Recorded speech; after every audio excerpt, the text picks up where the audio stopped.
10th results వచ్చేసాయి. ముందుగా exams రాసిన ప్రతి ఒక్క స్టూడెంట్‌కి నా అభినందనలు. ఎందుకంటే రిజల్ట్ ఏదైనా మీరు పడ్డ కష్టం మాత్రం నిజం. కానీ ఈ వీడియో ముఖ్యంగా ఎవరి కోసం అంటే రిజల్ట్స్ చూసి అనుకున్న మార్కులు రాలేదని లేదా ఫెయిల్ అయ్యానని గదిలో కూర్చొని బాధపడుతున్న వాళ్ళ కోసం. పక్క వాళ్ళతో పోల్చుకొని మిమ్మల్ని మీరు తక్కువ చేసుకుంటున్నారా? అయితే ఒక్క నిమిషం కన్నీళ్లు తుడుచుకొని నేను చెప్పేది వినండి.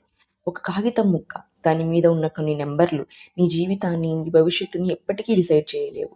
సూర్యుడు మబ్బుల వెనక దాగి ఉన్నంత మాత్రాన రాత్రి అయిపోదు.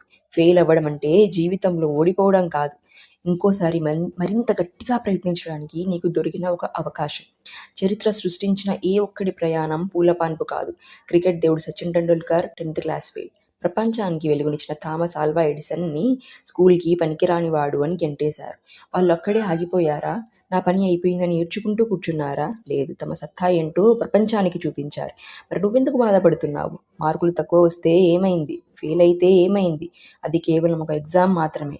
ఆ ఎగ్జామ్ నిన్ను ఓడించిందేమో, కానీ నీలోని టాలెంట్ని, నీ ధైర్యాన్ని కాదు. గతం గడిచిపోయింది, దాన్ని వదిలేయ్. ఇప్పుడు నీ ముందున్న ఒకే ఒక టార్గెట్ సప్లిమెంటరీ ఎగ్జామ్. నీకు దొరికిన ఈ సెకండ్ ఛాన్స్ని వాడేసుకో. ఈ ఒక్క నెల రోజులు నీ ఫోన్, నీ టైంపాస్ అంతా పక్కన పెట్టు.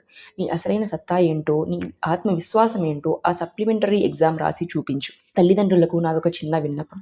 దయచేసి పక్కింటి వాళ్ళతో, బంధువుల పిల్లలతో మీ పిల్లలని పోల్చకండి. నీకు ఇన్ని తక్కువ మార్కులు వచ్చాయి ఎందుకు అని నిందించకండి.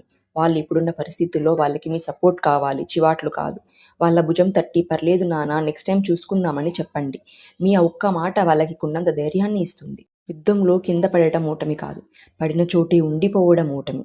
లే, నిలబడు, మళ్ళీ ప్రయత్నించు, విజయం నీదే.